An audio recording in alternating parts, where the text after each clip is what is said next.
Hero Sumanth గారిది 'Newton's తడ్లా' అనే ఒక సినిమా ఇవాళ రిలీజ్ అయింది. మరి అది ఎలా ఉందో తెలుసుకునే ప్రయత్నం చేద్దాం. ప్రజెంట్ మనతో పాటు సీనియర్ జర్నలిస్ట్ దాము బాలాజీ గారు ఉన్నారు. వారిని అడిగి తెలుసుకుందాం. నమస్కారం సార్. నమస్తే. సుమంత్ గారు ఈ మధ్య కాలంలో చాలా మంచి సినిమాలు రిలీజ్ చేయడం చూస్తున్నాం. ఓటీటీ ద్వారా మంచి హిట్ అయితే సాధించారు. సో 'న్యూటన్స్ తడ్లా' అనే సినిమాతో ఇవాళ ముందుకొచ్చారు కాబట్టి ఈ సినిమా ఎలా ఉంది? మీ రివ్యూ ఏంటి సార్ ఈ సినిమా? మామూలుగా ఇది ఈటీవీ విన్కు సంబంధించిన సినిమా. మామూలుగా ఈటీవీ విన్లో అనగనగా అని కూడా సుమంత్ ఒక సినిమా చేశాడు. సో సేమ్ టీం ఇప్పుడు మళ్ళీ చేశారు. ఇది మామూలుగా ఈటీవీ విన్ అంటే ఇప్పటి వరకు థ్రిల్లర్స్ రాలేదు. అన్నీ కూడా ఫ్యామిలీ లేదా లవ్ స్టోరీలు లేదా ఒక డిఫరెంట్ కాన్సెప్ట్తో రావడం అనేది జనరల్గా మనం చూస్తాము. అయితే ఈసారి వాళ్ళు ఒక థ్రిల్లర్తో మన ముందుకు వచ్చారు. దీని పేరు న్యూటన్స్ తాడ్లా అన్నారు. సో ఈ సినిమా ఎలా ఉంది, ఎవరెవరు ఎలా చేశారు, చూడాలా లేదా, ఈ విషయాల గురించి మాట్లాడుకున్నాం. దీంట్లో సుమంత్, జగపతి బాబు, అవసరాల శ్రీనివాస్, హరిణీరావు, తర్వాత త్రినాథ్ వర్మ, గౌతమ్ పండిట్ వీళ్ళు చేశారు. దీని డైరెక్టర్ లలిత అదిరే ఆషాఢం శుభకర శ్రావణం డబుల్ ధమాకా. అన్ని బంగారు నగలపై తరుగులో 1% తగ్గింపు. పాత బంగారు నగల ఎక్స్చేంజ్ గ్రాముకు 150 రూపాయల అదనం. ఈ ఆఫర్ లలిత జ్యువెలరీ మార్ట్ లిమిటెడ్ అన్ని బ్రాంచుల్లో వర్తిస్తుంది. రాజేష్ కర్ణ, తర్వాత హరీష్ కోహిర్కర్ ప్రొడ్యూసరు, సింజిత్ మ్యూజిక్ చేశాడు, తర్వాత వేదవ్యాస్ గొట్టిపాటి కెమెరా చేశాడు. ఇది బేసిక్గా ఏంటంటే ఇది ప్రొసీజరల్ థ్రిల్లర్ అని చెప్పచ్చు, లేదా ఇన్వెస్టిగేటివ్ థ్రిల్లర్గా మనం చెప్పచ్చు. వినయ్ అనే ఒక అబ్బాయి, అతను ఇంటి పైనుంచి పడి చనిపోతాడు. సో చనిపోయినప్పుడు ఎలా చనిపోయినాడు ఏంటి అనే దాంట్లో ఒక ఇన్వెస్టిగేషన్ ఆఫీసర్ దీంట్లోకి ఎంటర్ అవుతాడు. ఆయన ఎంటర్ అయ్యి, వాసుదేవ్ అతని పేరు, ఎంటర్ అయ్యి ఇన్వెస్టిగేట్ చేయడం మొదలు పెడతారు. ముఖ్యంగా వాళ్ళ పేరెంట్స్తో ఇన్వెస్టిగేట్ చేస్తాడు. వాళ్ళ పేరెంట్స్ ఏదో నిజం దాస్తున్నారని తనకు అనిపిస్తుంది. దాని తర్వాత జ్యోతి అనే ఒక అమ్మాయి యాక్సిడెంట్లో చనిపోతుంది. ఆ కేసుకి దీనికి కూడా సంబంధం ఉన్నట్టు తెలుస్తుంది. అలాగే మోస్ట్ వాంటెడ్ క్రిమినల్ మెర్కురీ అంటే జగపతి బాబు క్యారెక్టర్, అతనికి ఈ చనిపోయిన వినయ్కి ఏదో సంబంధం ఉంటుంది. అలాగే వినయ్ వాళ్ళ కార్తిక్ అని ఇంకొక ఫ్రెండ్ ఉంటాడు. వీళ్ళిద్దరు కలిసి ఒక తప్పు చేస్తారు. ఆ తప్పు ఏంటి, వీళ్ళిద్దరికి ఉన్న ఈ రెండు, జ్యోతికి ఇతనికి యాక్సిడెంట్కి దీనికి ఉన్న సంబంధం ఏంటి, ఈ మెర్కురీ రోల్ ఏంటి, ఇవన్నీ ఇన్వెస్టిగేషన్లో తెలుస్తూ పోతాయి అన్నమాట. అంటే అన్ఫోల్డింగ్ టెక్నిక్ అంటారు. అలాంటి ఒక అన్ఫోల్డింగ్ టెక్నిక్ని స్క్రీన్ ప్లేలో వాడారు. బేసిక్గా స్క్రీన్ ప్లేలో ఏంటంటే చనిపోవడం ఇద్దరు, జ్యోతి అండ్ వినయ్, వీళ్ళిద్దరికి ఉన్న కనెక్షన్ ఏంటి, ఈ పేరెంట్స్ పాయింట్ ఆఫ్ వ్యూలో వీళ్ళ స్టోరీ రివీల్ అవుతుంది. వినయ్ది ఇది అంతా కూడా రివీల్ అవుతూ వస్తుంది. ఇది ఫస్ట్ హాఫ్ అంతా అలా వెళ్తుంది. సెకండ్ హాఫ్ వేగం పుంజుకుంటుంది.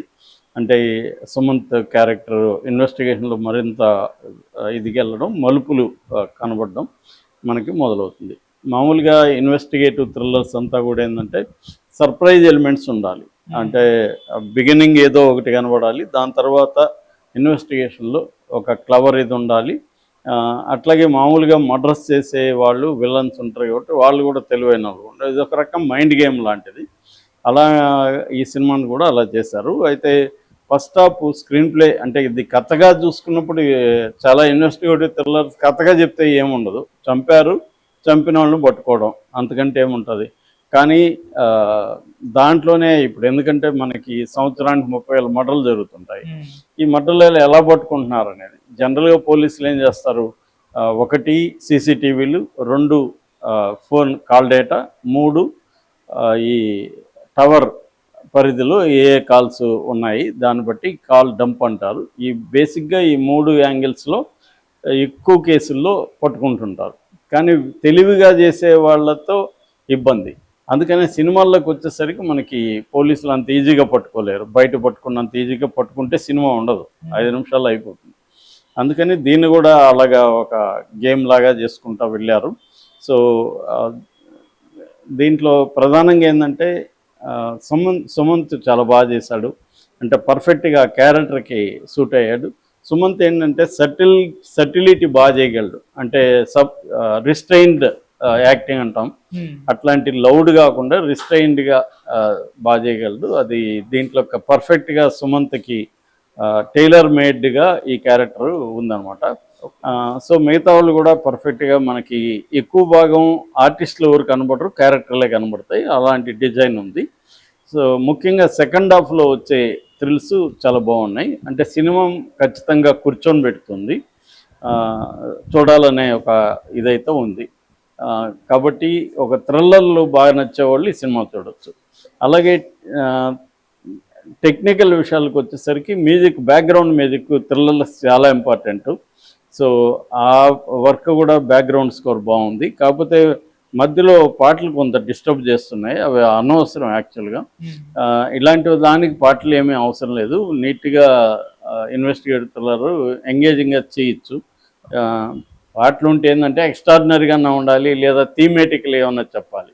అయితే దీంట్లో అసలు విషయం ఏంటంటే న్యూటన్స్ థర్డ్ లా అని ఎందుకు పెట్టారు, ఈ థ్రిల్లర్కి దానికి సంబంధం ఏంటి? అసలు న్యూటన్స్ థర్డ్ లా ఏంటి? ప్రతి చర్యకు సమానమైన వ్యతిరేక చర్య ఉంటుంది అనేది న్యూటన్స్ థర్డ్ లా.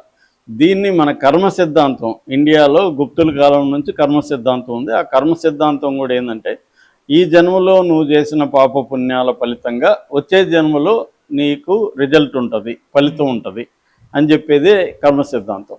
సో కర్మ సిద్ధాంతాన్ని ఈ న్యూటన్స్ థర్డ్ లాని ఒక రకంగా కలిపారు. అంటే న్యూటన్స్ థర్డ్ లా కూడా ప్రతి చర్యకు సమానమైన వ్యతిరేక చర్య ఉంటుంది. అలాగే ప్రతి కర్మకు, కర్మ అంటే కూడా ఇక్కడ పని, ప్రతి పనికి సమానమైన ఫలితం ఉంటుంది. నువ్వు చేసే ఈ జన్మలో నువ్వు పాపం చేస్తే వచ్చే జన్మలో నీకు బ్యాడ్గా ఉంటుంది, ఈ జన్మలో గుడ్ చేస్తే వచ్చే జన్మలో బాగుంటుంది. అంటే నీ కర్మని, ఇది బేసిక్గా వీళ్ళ డెఫినేషన్. మామూలుగా కర్మ సిద్ధాంతం వేరే సిద్ధాంతం. అది కర్మ సిద్ధాంతం ఏంటంటే ప్రజల్ని నిరంతరం ఎవడి స్థానంలో వాడిని ఉంచి వాళ్ళని కంట్రోల్ చేయడానికి బలం ఉపయోగించకుండా ఈ ఐడియాలజీని ఉపయోగించి కంట్రోల్ చేసే వ్యవస్థ కర్మ సిద్ధాంతం. అంటే ఒక దళితుడు పుట్టాడనుకో, అతను దళితుడుగానే ఉండాలి జీవితాంతం కర్మ సిద్ధాంతం ప్రకారం. మంచి దళితుడుగా ఉండాలి. కూలోడు అనుకో, మంచి కూలోడుగా ఉండాలి. సో ఓనర్ కావడానికి ట్రై చేయకూడదు, తనకి తిరుగుబాటు చేయకూడదు, తన కూలి రాలేదని ఆర్గనైజ్ చేసి పోరాడకూడదు. ఇవన్నీ కర్మ సిద్ధాంతం ప్రకారం తప్పులు. కానీ ఇక్కడ వీళ్ళ ఫిలాసఫీ వేరు. దీంట్లో ఏంటంటే కర్మ సిద్ధాంతం అంటే నువ్వు చేసే ప్రతి పనికి ఫలితం ఉంటుంది, ఆ ఫలితం నీ కర్మను బట్టి ఫలితం ఉంటుంది. ఇది న్యూటన్కి అప్లై చేస్తారు. నిజానికి న్యూటన్కి అప్లై చేయలేం, అది వేరు ఇది వేరు. సరే వీళ్ళ థ్రిల్లర్లో అలా ఒకటి చేశారనమాట. అంటే ఏదో ఒక కొత్త ఎలిమెంట్ ఉండాలి కాబట్టి. అదర్వైజ్ థ్రిల్లర్స్ బోర్ కొడతాయి కదా.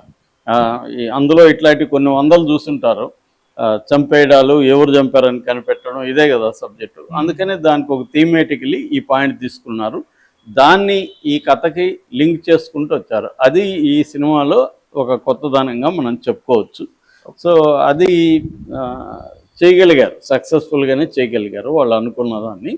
అయితే ఫస్ట్ హాఫ్ స్లోగా వెళ్తుంది, సెకండ్ హాఫ్ అంటే మనకు థ్రిల్లర్స్ అనగానే వేగం చూస్తాము, కానీ ఒక్కోసారి క్యారెక్టర్ని చెబుతూ కథ చెప్తూ ఓన్లీ థ్రిల్లర్ అంటే ఎలా పట్టుకున్నారు ఏమనే కాకుండా క్యారెక్టర్ల ఎమోషనల్ జర్నీ, క్యారెక్టర్ ఆర్క్, ఇవన్నీ కూడా ఎస్టాబ్లిష్ చేయడానికి ఫస్ట్ హాఫ్ టైం తీసుకున్నారు. సెకండ్ హాఫ్లో వేగము, ట్విస్టులు మనకు కనబడతాయి. ఏదేమైనా కొద్దిగా ఫస్ట్ హాఫ్లో ఓపిక్గా ఉంటే సెకండ్ హాఫ్ నీకు ఈ సినిమా బాగుంటుంది. దీంట్లో ప్లస్లు చెప్పుకోవాలంటే ముఖ్యంగా సుమంత్ బాగా చేశాడు. ఈ కర్మ థియరీని న్యూటన్ థర్డ్ లాని మిక్స్ చేసిన ఒక కొత్త ఎలిమెంట్ దీంట్లో బాగుంది. అట్లాగే బ్యాక్గ్రౌండ్ స్కోర్ బాగుంది. ఇంకొక ప్లస్ ఇందాక చెప్పినట్టు సెకండ్ హాఫ్ దీంట్లో బలం. మైనస్ అంటే ఏకైక మైనస్ నాకు కనబడింది స్లోగా ఉండడం, ఇది బేసిక్గా. అంతకంటే ముఖ్యంగా ఫస్ట్ హాఫ్ని మనం చాలామంది నాలాంటి వాళ్ళు అయితే ఫస్ట్ హాఫ్లో అంటే థియేటర్లో కాబట్టి చూస్తాము, మామూలుగా ఇళ్ళల్లో అయితే ఫస్ట్ హాఫ్ ఫాస్ట్ ఫార్వర్డ్ చేసేయడమో లేకపోతే వద్దులేరా ఈ సినిమా అనే వెళ్ళిపోయే వాళ్ళు ఉంటారు. కానీ కొద్దిగా ఓపిక్గా చూస్తే మాత్రం ఖచ్చితంగా ఇది సెకండ్ హాఫ్ మనల్ని కూర్చోబెడుతుంది. మన ఓపికకి ఫలితం, మళ్ళీ ఇది కర్మ సిద్ధాంతం అప్లై చేస్తే నీ ఓపిక కర్మ అనుకుంటే దాని ఫలితం సెకండ్ హాఫ్లో మనకి లభిస్తుంది ఈ సినిమా. సో బేసిక్గా ఈ సినిమా దీని కర్మ ఫలితం ఏంటంటే ఒక డీసెంట్ థ్రిల్లర్గా మనం చెప్పుకోవచ్చు. థియేటర్లో చూడొచ్చు. నా rating 2.75 out of 5. Okay sir, thank you so much.